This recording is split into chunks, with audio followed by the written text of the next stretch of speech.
Welcome back to KeKe மனம் kitchen. இன்னைக்கு பார்க்க போகிறது ஒரு டிஃப்ரெண்ட்டான ஒரு 10 மினிட்ஸில் ஓப்போஸ் வெள்ளை குருமா. ஓப்போஸ்னா 1 part குருமா. அது எப்படி பண்ணலான்னு பார்க்கலாம்.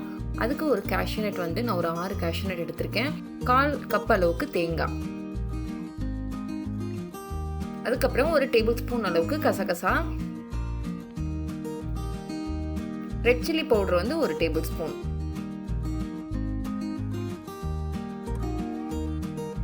தனியா பவுடர், கொத்தமல்லி தூள் 2 டேபிள் ஸ்பூன் அளவுக்கு எடுத்துக்கோங்க,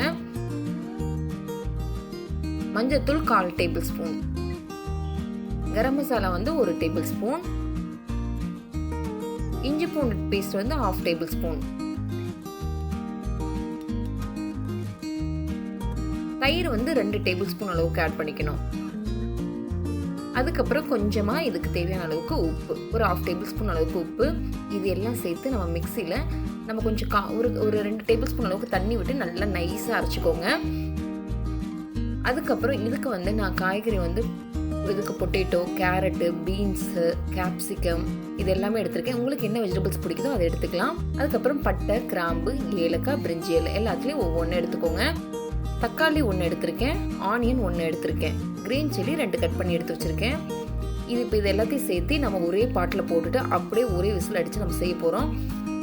இது இப்போ பாருங்கள், லேயராக 1 by 1 போடணும். ஃபஸ்ட்டு நான் ஆயில் ஆட் பண்ணிக்கிறேன். 2 டேபிள் ஸ்பூன் அளவுக்கு இதுக்கு ஆயில் ஆட் பண்ணிக்கோங்க. பார்க்குறதுக்கு உங்களுக்கு ரொம்ப பெருசாக இருக்க மாதிரி தெரியும், ஆனால் இது ரொம்ப சிம்பிளாகவும் செஞ்சலாம், டேஸ்ட்டும் அவ்வளோ சூப்பராக இருக்கும். இந்த மெத்தடில் செஞ்சு பாருங்கள். அதுக்கப்புறம் பட்டை, கிராம்பு, ஏலக்காய், பிரிஞ்சி இலை அதை எடுத்து வச்சுருக்கீங்க பார்த்தீங்களா, அதெல்லாம் ஃபஸ்ட்டு அதில் போட்டுக்கோங்க. எண்ணெய் போட்டதுக்கப்புறம்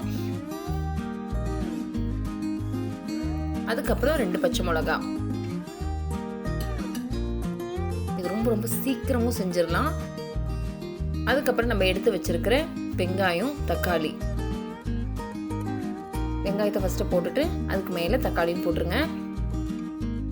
இது நல்லா பரப்பி விட்டுருங்க. இந்த ஆனியனில் இருக்க தண்ணி, தக்காளியில் இருக்க தண்ணி, அதுக்கப்புறமா இதில் இருக்கிற தண்ணி, காய்கறிகள் இருக்கிறது இதுலேயே நம்ம நல்லா ஃபுல்லாக குக் ஆகிடும்.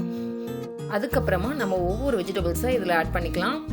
நான் இன்றைக்கி பீன்ஸு, கேப்சிகம், கேரட்டு, எனக்கு வீட்டில் என்னென்ன வெஜிடபிள்ஸ் இருக்கோ அது எல்லாத்தையும் நான் எடுத்திருக்கேன். ஒவ்வொன்றுலேயும் ஒவ்வொன்று எடுத்திருக்கேன். உங்களுக்கு எந்த வெஜிடபிள்ஸ் பிடிக்கும் அப்படின்னு நினைக்கிறீங்களோ அதை ஆட் பண்ணிக்கலாம் தாராளமாக. இப்போ பாருங்கள், இந்த காய்கறி எல்லாமே நான் 1 by 1 சேர்த்துட்டு நான் இது ஃபுல்லாக நீட்டாக நீங்கள் குக்கரில் ஸ்ப்ரெட் பண்ணி வச்சுக்கோங்க. இது ஃபுல்லாக நீங்கள் மிக்ஸ் பண்ண தேவையில்லை, அப்படியே நீங்கள் ஸ்ப்ரெட் பண்ணி விட்டிங்கன்னா போதும். அதுக்கப்புறம் நம்ம அரைச்சி வச்சுருக்க பேஸ்ட்டு, அதில் ஒரு 1/4 கப் அளவுக்கு தான் தண்ணி ஊற்றி நம்ம அரைச்சிருக்கோம். அந்த தண்ணியே போதும். உங்களுக்கு கொஞ்சம் ரொம்ப கெட்டியாக இருக்க மாதிரி இருக்குது அப்படின்னா ஒரு 2 டேபிள் ஸ்பூன் அளவுக்கு தண்ணி ஆட் பண்ணிக்கலாம். இந்த தண்ணியே போதும். நம்ம வெங்காயத்தில், தக்காளியில் இருக்க தண்ணி, நம்ம இதில் ஆட் பண்ணுற தண்ணியே இதுவே போதும். இதை ஃபுல்லாக நம்ம அந்த வெஜிடபிள்ஸ் மேலே அந்த பேஸ்ட்டு ஃபுல்லாக நீங்கள் ஸ்ப்ரெட் பண்ணி விட்ருங்க. ஃபுல்லாக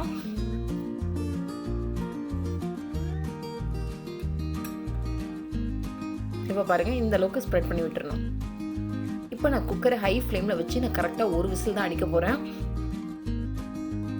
உங்களுக்கு வெந்திருக்காது, பச்சை வாசம் அடிக்கும் அப்படின்னு நீங்கள் நினச்சிங்க அப்படின்னா கண்டிப்பாக இன்னொரு விசில் விட்டுட்டு கூட அப்புறமா விசில் பிடிங்கி விட்டுருங்க. ஏன்னா ஒரு விசிலே நல்லா குக் ஆயிரும். காய்கறி அதோட தன்மையும் மாறாது, உங்களுக்கு அப்படியே பச்சையாக இருக்கும் கேரட்டோட இது எல்லாமே. இப்போ பாருங்கள், சூப்பராக பார்த்தீங்களா எவ்வளோ தண்ணி விட்டுருக்கு அப்படின்னு சொல்லிட்டு. நம்ம இதில் போட்டிருக்க தண்ணி, வெங்காயத்தோட தண்ணி, காய்கறி பார்த்தீங்கன்னா அதோட கலர் சுத்தமாக சேஞ்ச் ஆகாது உங்களுக்கு.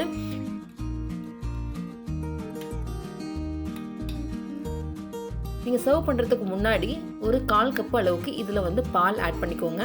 பால் ஆட் பண்ணிவிட்டு நீங்கள் அதுக்கப்புறமா சர்வ் பண்ணுங்கள். இதில் டேஸ்ட் ரொம்ப சூப்பராக இருக்கும். இதுக்கு கண்டிப்பாக உங்களுக்கு இது பிடிக்கும்னு நினைக்கிறேன். பிடிச்சிருந்தா கமெண்ட்ஸ் பாக்ஸில் உங்களோட கமெண்ட்ஸை ஷேர் பண்ணுங்கள்.